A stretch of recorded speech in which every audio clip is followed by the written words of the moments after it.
Olá, turma! Seja muito bem-vindo ao segundo vídeo, nossa segunda videoaula da Semana da Emergência Médica, né? Então, uma jornada educacional de 7 dias, onde a gente convida você a aprender mais sobre emergência médica e a gente vai estar compartilhando, né, muitos ensinamentos em relação à medicina de emergência, a emergência médica, especialmente ali no suporte imediato à vida.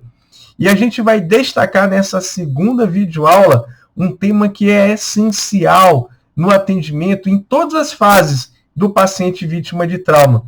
Estamos falando da biomecânica do trauma. Então nós vamos acompanhar aqui, acompanhe com a gente aqui nos próximos minutos, onde a gente vai destacar tópicos essenciais que você deve saber, que você deve dominar em relação à biomecânica do trauma desses doentes. Bom, antes de mais nada, é importante que você entenda que o trauma ele é um grave problema de saúde pública, não só aqui no Brasil, mas em todo o mundo. Quando a gente fala aqui no Brasil, turma, a primeira causa de morte da nossa população, né, quando você envolve todas as idades, são as doenças cardiovasculares. E em segundo lugar, né, nós vamos encontrar as neoplasias. E em terceiro lugar, nós temos as causas externas, ou seja, a doença trauma. Mas quando a gente seleciona o público adulto jovem, a população adulto jovem, ou seja, nas 4 primeiras décadas de vida, o trauma ele vai para o primeiro lugar do pódio, é a primeira causa de morte da população.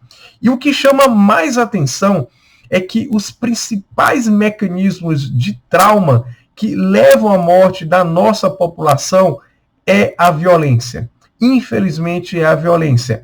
Não só a violência interpessoal, mas também a violência no trânsito.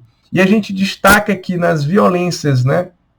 Na violência automobilística, na violência de trânsito, os acidentes de moto, os atropelamentos, né? As colisões automobilísticas e a violência interpessoal, né? A gente destaca, então, os ferimentos por arma de fogo.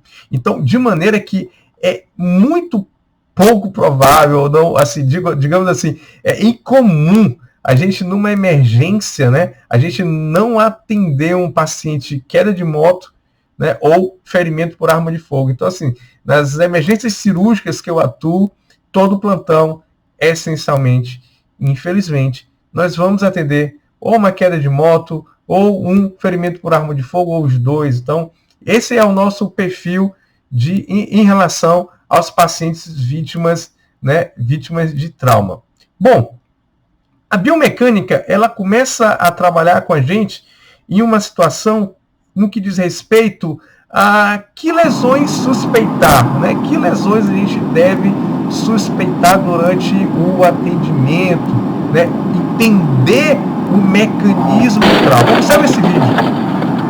Observe que ele está sem o cinto de segurança. E observe que ele tem uma colisão, possivelmente um capotamento, e ele então vai ser ejetado lá para a porção posterior do veículo, né? Então, assim, nós não vamos ter uma câmera, nós não vamos ter uma filmagem em todo doente que a gente vai atender, né? Hoje em dia, com o uso do celular, com câmera, hoje você tem um evento traumático, já chega no teu celular imagens daquele acidente, muitas das vezes até antes do paciente chegar na tua sala de emergência ou quando você estiver indo atender. Então, assim, mas de maneira geral, nós não vamos estar vendo isso como a gente viu nesse vídeo. Mas a gente precisa entender, esse doente aqui que vocês viram no vídeo, esse doente ele tem risco de um trauma de crânio? Sim. Ele tem um risco de trauma de tórax, um trauma abdominal, uma lesão de coluna. Sim, tudo isso. É um paciente politraumatizado. E a própria biomecânica do trauma desse doente já dá para inferir gravidade. Então, o que a gente precisa fazer é pegar essas informações da biomecânica do trauma e aplicar, então, no doente. Então, a gente precisa da história clínica do doente, a gente precisa do exame físico e a gente precisa de métodos complementares. Aqui a gente fala de ultrassom, fala de exames laboratoriais. Mas, assim, a grande sacada é que quando você tem uma boa história clínica, você tem informações da cena, do cenário, da biomecânica do trauma, saber qual foi a altura que ele caiu, né? Qual foi o impacto, se foi capotamento, se ele estava com cinto, enfim. A história clínica do doente, vítima de trauma, pegando as informações da biomecânica do trauma, conseguem dar o diagnóstico em 90% das lesões. E aí você vai direcionar com o seu exame clínico, direcionar com seus exames complementares. Então, fique atento com essa informação e daqui a gente já consegue identificar a importância da biomecânica do trauma, que é justamente nós fazermos, então, o diagnóstico do doente. E nesse slide, nós vamos ter, então, uma definição mais limpa, mais direta da biomecânica do trauma, que vai ser, então, um processo de relacionar a força, o movimento, a energia do evento traumático para determinar quais são as possíveis lesões, né, ocasionadas no doente vítima de trauma. Então, esse é o conceito, então, de biomecânico do trauma. Então, vai ser uma ferramenta que nós vamos utilizar para o diagnóstico com base na física do trauma que causou, então, as lesões. Um dos princípios que nós devemos entender é que existem 3 fases de atenção médica relacionada à biomecânica do trauma. A primeira fase, ela tem relação com o período antes do evento traumático, ou seja, antes do impacto. E aqui a gente pode destacar, por exemplo, o uso de álcool, que pode estar ocasionando, então, né, as colisões automobilísticas. Então, ou seja, são fatores relacionados com o que pode desencadear um trauma. Como, por exemplo, um doente que teve uma angina, estava dirigindo, perdeu o controle do carro e colidiu. Então, são situações, são características que acontecem antes do evento traumático. A segunda fase, ela vai envolver o impacto, o trauma, o choque, a transmissão de energia. Então, aqui, como vocês podem ver na imagem, muito bem retratado a questão do impacto, né?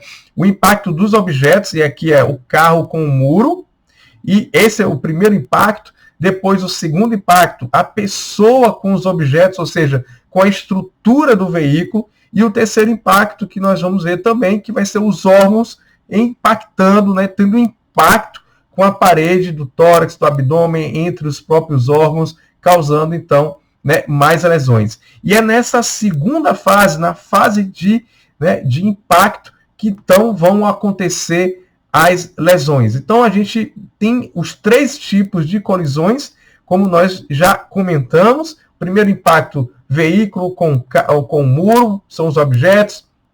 Seguindo as leis físicas, né, o corpo vai seguir a trajetória, né, seguindo a trajetória do veículo, vai colidir com os outros objetos do carro, né, com a estrutura do carro. Então, como você pode ver aqui na imagem, né, então um paciente com TCE, risco de trauma raquimedular, né, e impacto ali com o para-brisa, o impacto também com a direção do veículo. Como pode acontecer também, além do impacto mais alto ali, onde se destacou, na região cervical, cranial, pode acontecer também, então, o impacto do tronco. E aqui a gente destaca na imagem as lesões intra-abdominais. Lembrando que o trauma fechado abdominal, as lesões mais comuns são as lesões de vísceras maciças. E a gente destaca o baço e a gente destaca o fígado também como essas lesões. Como vocês podem ver, então, aí, uma lesão esplênica, né, é das lesões mais comuns no paciente com o trauma fechado do abdômen. A terceira fase é a fase, então, pós-impacto.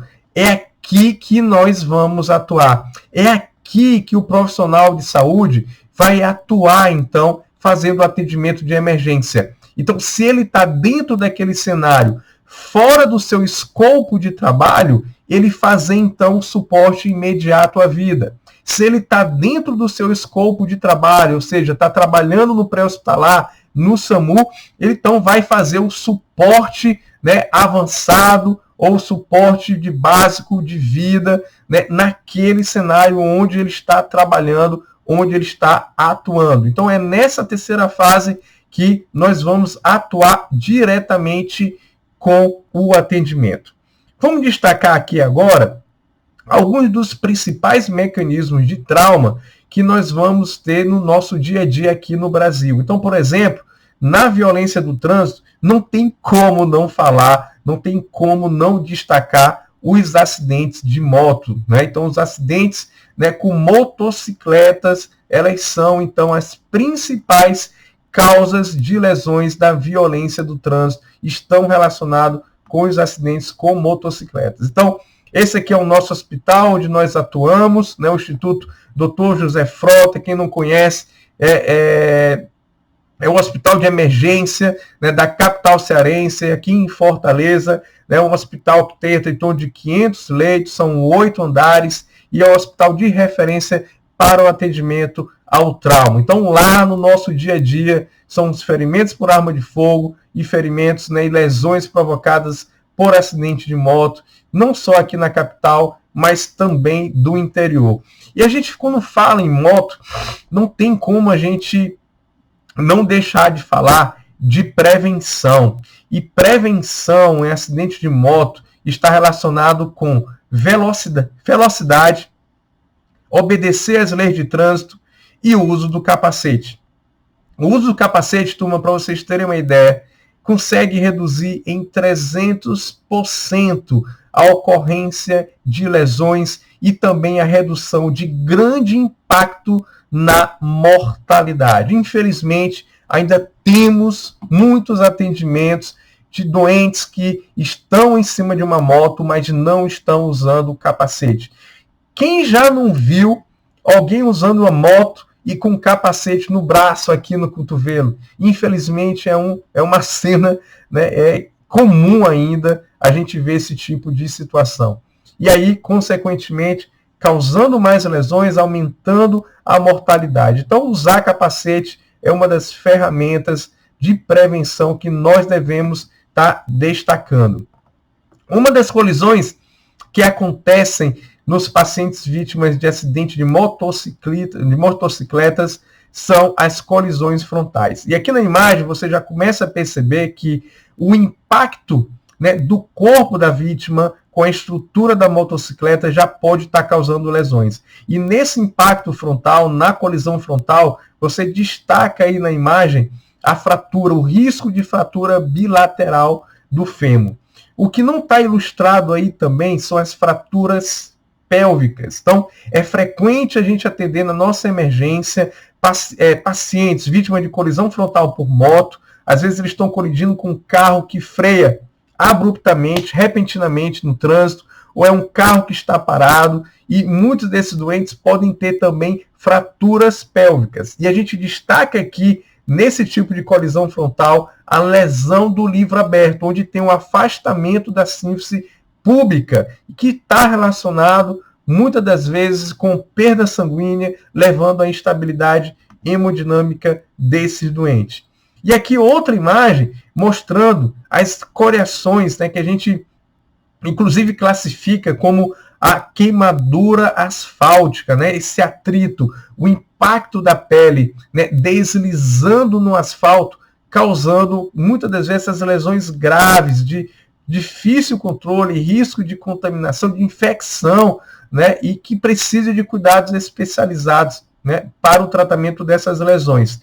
E aqui na outra imagem, nós vemos as lesões de compressões de membros e as lesões de extremidades são algo comuns nesses pacientes vítimas de acidente com motos. Inclusive, o uso de um calçado adequadamente faz parte de medidas de proteção para quem anda de moto. E muitas das vezes, infelizmente, a gente vai reconhecer as pessoas usando moto descalças ou apenas de sandália, e isso, né, expondo um risco adicional a esses doentes. Bom, um outro mecanismo que eu trago aqui para destacar na biomecânica do trauma é o atropelamento.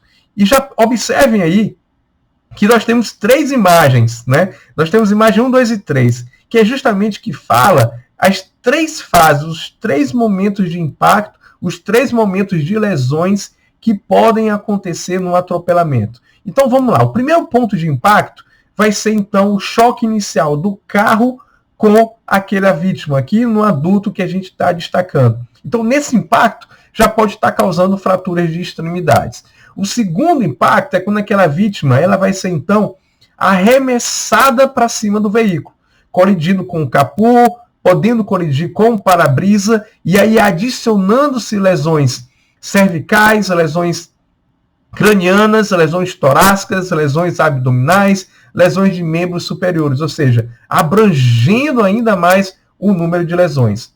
O estímulo natural da pessoa que está dirigindo é frear o veículo. E no que ela freia o veículo, a pessoa a vítima que foi atropelada, ela vai ser arremessada. E aí ela vai ter, então, o seu terceiro ponto de impacto lá no chão. Então ela vai cair no chão e esse impacto no chão vai causar, então, mais lesões. Então perceba que por essa trajetória do atropelamento, nós vamos ter, então, vítimas de atropelamento, vítimas graves. E só para você ter uma ideia, pessoas que são atropeladas com um carro a mais de 60 km por hora, a chance de sobrevivência é menor do que 2%. Inclusive, né, até participei de um programa de prevenção aqui da Prefeitura de Fortaleza que destacava, era justamente essa informação. E a gente sabe que as nossas vias, em sua maioria, as vias principais, o limite de velocidade é 60 km por hora. Então é importante que a redução de velocidade, o controle da velocidade, o respeito à faixa de pedestre, o respeito à sinalização, a gente possa então estar diminuindo esses eventos traumáticos, né, dentro do nosso trânsito. Então, assim, a gente procura até estar evitando usar o termo acidente de trânsito. Ah, aconteceu o acidente. Porque a interpretação comum do termo acidente é que algo aconteceu por acaso. Ah, foi um acidente.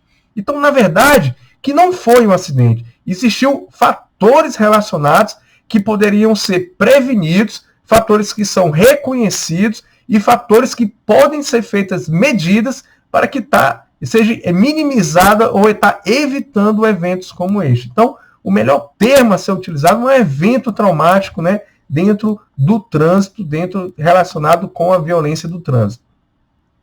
Quando a gente tem um atropelamento envolvendo agora crianças, a gente tem um ponto de gravidade ainda maior.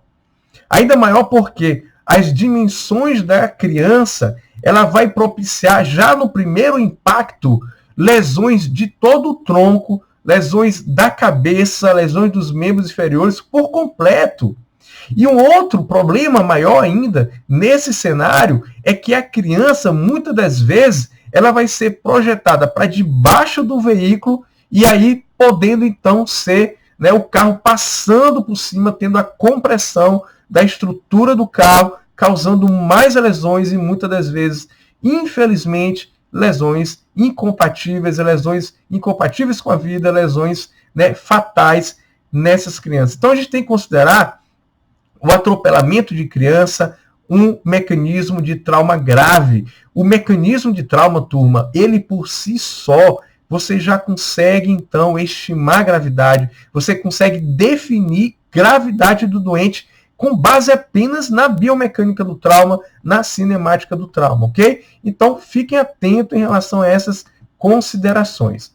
E a gente chega, então, para um bloco de lesões penetrantes. E as lesões penetrantes que a gente destaca aqui nessa videoaula são as lesões por arma de fogo, que, infelizmente, hoje estão sendo cada vez mais comuns. Então, a gente tem praticamente, nos últimos 10 anos, uma diminuição dos ferimentos por arma branca e o aumento no número de ferimentos por arma de fogo. O acesso à arma de fogo pelo marginal, pelo agressor, pelo meliante, hoje está cada vez mais fácil. Consequentemente, nós vamos ter um mecanismo de trauma de energia ainda maior, ocasionando lesões ainda maiores, mais desafiadoras para o cirurgião de trauma, para a equipe que atua na emergência e, com certeza, com maior mortalidade. Então, é algo que a gente precisa, né, ter em mente, que ferimentos por arma de fogo estão relacionados com maior gravidade, com lesões, né, mais desafiadoras. E aqui nessa imagem, eu quero que vocês observem um dos efeitos físicos dos ferimentos por arma de fogo, que é o efeito da cavitação. Então, turma, observem que essa imagem mais vermelhinha, de um formato de uma elipse, né? Isso indica a cavitação, turma, ou seja, uma lesão, um espaço permanente, uma lesão permanente criada pelo ferimento por arma de fogo. Isso por conta do calor que ela emite, o ferimento, a bala emite quando passa no tecido. E como você pode observar, a trajetória, o eixo do projétil, ele muda. Isso vai alcançar mais tecido, causando mais lesões ainda. Então, essa é uma das características de potencial, né, lesões mais graves provocadas pelos ferimentos de arma de fogo. E nessa imagem você consegue ver bem. E aqui a gente destaca dois tipos de cavitação. A primeira delas aqui, ó, é uma cavitação permanente. Olha só, uma cavitação permanente e uma cavitação temporária, que na próxima imagem você vai ver aqui então, né, a cavitação permanente e a cavitação, né, temporária desse doente aqui, dessa lesão, onde você pode ver então aqui a cavitação permanente e aqui mais branquinho a cavitação temporária numa lesão transfixante da coxa, que foi tirada aqui como exemplo.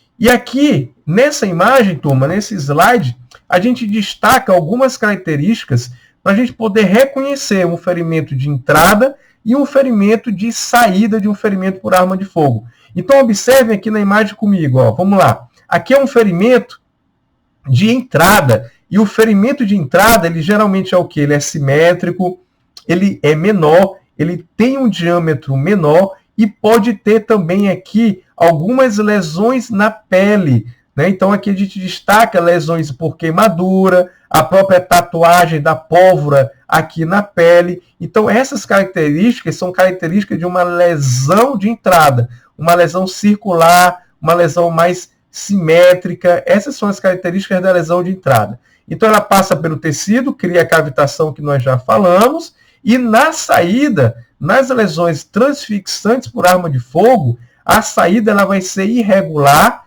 com bordas evertidas, com um exemplo de como se ela fosse uma lesão estrelada. É uma das características dessa lesão de entrada. Então é importante, no atendimento do doente vítima de arma de fogo, nós reconhecermos a lesão de entrada e a lesão de saída desses doentes, ok? E aqui nesse diapositivo, você pode ver bem essa diferença. Então a gente tem aqui uma lesão de entrada. Então a gente observa uma certa área de queimadura, uma lesão simétrica, né, com um diâmetrozinho menor, aqui uma tatuagem de pólvora mais escurecida. Essa é uma lesão de entrada. E a lesão de saída, nós vamos observar então uma lesão irregular, estrelada, com bordas evertidas. Então isso fala a favor de uma lesão, então, né, de saída por ferimento de arma de fogo, ok? Bom, e as lesões de extremidades por arma de fogo, turma, as nossas preocupações, como estão aí representadas nesse diapositivo, vai ser a fratura, a lesão óssea, e lembrar que fratura óssea por ferimento de arma de fogo é conduzido como fratura exposta, porque existe uma lesão de continuidade do meio externo da pele até o hematoma fraturário, até o foco daquela fratura. Então, além do risco, a preocupação da fratura, há lesões também vasculares. E a gente destaca que as lesões vasculares são as lesões que podem comprometer rapidamente a vida do doente. Se você tem uma lesão, se o doente tem uma lesão vascular calibroso, arterial, calibroso de um vaso central, de uma artéria central, não controlada, 3 minutos é um tempo que pode levar à exsanguinação, né, desse doente, né, dessas lesões. Por isso, o controle rápido do sangramento desses doentes. Muito bem. Vamos destacar aqui, nessa nossa videoaula, algumas situações comuns que eu trouxe aqui para vocês, para compartilhar com vocês, né, em relação à biomecânica do trauma. Então, vamos falar sobre riscos do impacto frontal. E aqui no impacto frontal, turma, eu destaco a possibilidade de ter um traumatismo crânioencefálico por esse impacto de colisão automobilística, onde a pessoa é projetada para frente e o primeiro ponto de impacto vai ser, então, o tronco com a direção e a cabeça com o para-brisa.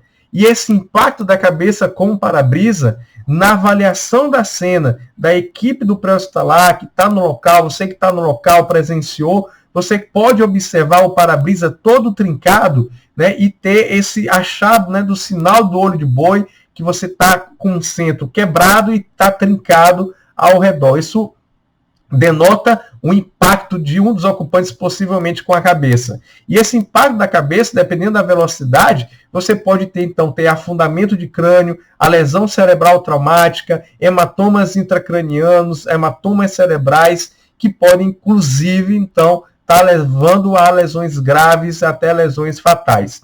E aqui a gente destaca também o risco das lesões cervicais por 3 mecanismos, turma. Olha, percebe lá, ó. A gente pode ter, então, a compressão axial, quando comprime, né, nessa direção axial, uma hiperextensão e uma hiperflexão. E todas elas, né, tanto a hiperextensão com hiperflexão, podendo ter também o impacto axial. Então, fique atento, esses são os mecanismos que a gente vai ter que imaginar e pensar e pesquisar no doente que tem, então, vítima de trauma.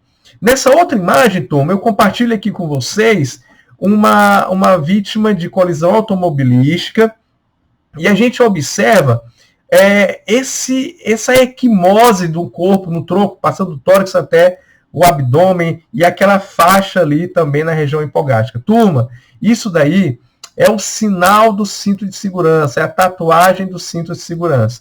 Tatuagem do cinto de segurança no abdômen, até que se prove ao contrário, esse doente tem lesão de víscera oca, que pode ter sangramento, ruptura de víscera oca, lesão do mesentério também desse doente. Então, até que se prove ao contrário, essa doente vai ter lesão de víscera oca que a gente tem que pesquisar. Vejam só como a grande sacada da biomecânica do trauma, né? Você bateu o olho nessa doente, caramba, isso é lesão de segurança, tem o risco de lesão abdominal, eu vou pesquisar a lesão abdominal. Então, essa é a grande vantagem, né, da biomecânica do trauma, e a gente tem que aplicar a biomecânica do trauma durante a nossa avaliação. E a imagem completando, então, essa questão da ruptura de víscera oca. Um outro evento que eu trago destaque aqui para vocês são as explosões. Felizmente, nós não vivemos em cenários onde o terrorismo, as explosões, conflitos são algo comum aqui no nosso dia a dia aqui no país.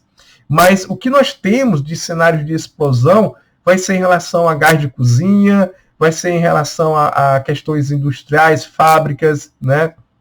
E dentro de alguns países, né, Estados Unidos, França, outros países onde os atentados terroristas, infelizmente, são algo real, uma ameaça real, né, onde explosivos, né, e dispositivos, né, de explosão, eles são acionados para ferir, né, o maior número de pessoas e levar o pânico, levar o terror, daí o terrorismo. E existe 3 mecanismos, né, 3 fases principais, são 3 fases principais de lesões por explosão. A primeira fase que você pode ver e destacar aqui são as lesões por onda de calor e pressão. Essa onda de calor e pressão, turma, ela pode estar causando, então, ruptura por expansão de gás, ruptura de víscera oca, ruptura pulmonar, alvéolo pulmonar, fazer um pneumotórax no doente, ruptura timpânica, né, e a própria lesão térmica, né, de partes moles. E a segunda fase, turma, observa que são os estilhaços que são projetados para cima das vítimas. Então, essa é a segunda fase, segundo momento de impacto. E eu volto e destaco aqui, na primeira fase, dependendo de que a proximidade das vítimas do local da explosão, a primeira fase pode causar, inclusive, amputações de membros, amputações de extremidades. E quando as vítimas têm hemotímpano, lesão tipânica, isso é um achado de gravidade nos doentes vítimas de explosão. A terceira fase é quando aquele doente vai ser, então, arremessado pelaquela onda de pressão.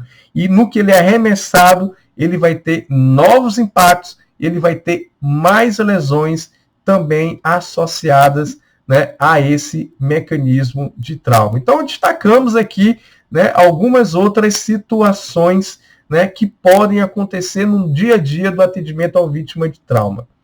E mais outra penetrante, que nós falamos aqui, que diminuiu aí nos últimos anos, que é o ferimento por arma branca, né, que chama muito a atenção. A gente vê, então, aqui o instrumento, né, a peixeira, né, uma peixeira ainda impactada aí no abdômen, com exposição que a gente pode ver ali, exposição de vísceras intraabdominais com evisceração.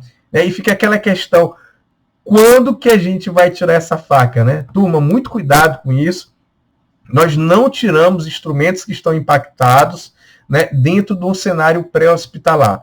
Essa faca, esse instrumento, essa peixeira aí, ela vai ser retirada numa mesa de cirurgia após ser feita uma incisão abdominal, uma laparotomia sobre visualização direta. Então, é nessas circunstâncias que vai ser retirado esses instrumentos. E aqui na imagem, né, você pode ver esse cone, né, essa área de cone, um cone de lesão, que é justamente que o agressor, quando ele utiliza um instrumento perfurante, ele pode ainda girar aquele instrumento, rodando, ocasionando o quê? Uma maior lesão naquela vítima, agravando ainda mais, né, as lesões naquele trauma, naquele doente. Então, aqui mostrando para vocês que a gente tem que pensar dessa forma no doente, né, vítima de trauma, e a aplicação da biomecânica do trauma. Então, turma, nós vimos aqui, né, principais mecanismos de trauma associados no nosso dia a dia e a biomecânica do trauma. Então, todas as fases do atendimento à vítima de trauma, nós temos que sempre lembrar a biomecânica do trauma, turma. Você não pode esquecer. Tudo nós temos que relacionar com a biomecânica do trauma. Assim a gente vai ser mais assertivo no diagnóstico. Se a gente é mais assertivo no diagnóstico, a gente vai aumentar o nosso potencial de tratamento para o doente, oferecendo o tratamento eficaz, eficiente para o paciente vítima de trauma de maneira rápida. Então, o biomecânico do trauma é um tema essencial, por isso que eu destaco ele aqui na semana da emergência médica. No suporte imediato à vida, o entendimento da biomecânica do trauma é ponto fundamental e um dos alicerces no atendimento ao paciente vítima de trauma. Então, espero que vocês tenham gostado, espero que vocês tenham aprendido, né, algo relevante aqui nessa nossa videoaula, e acompanhe, então, todas as atividades da Semana da Emergência Médica do Instituto Tutoria. Muito obrigado pela sua atenção e vai acompanhando aí todas as outras atividades da nossa jornada educacional de 7 dias incrível de medicina de emergência. Obrigado pela tua atenção, um forte abraço e até o próximo conteúdo. Tchau, tchau.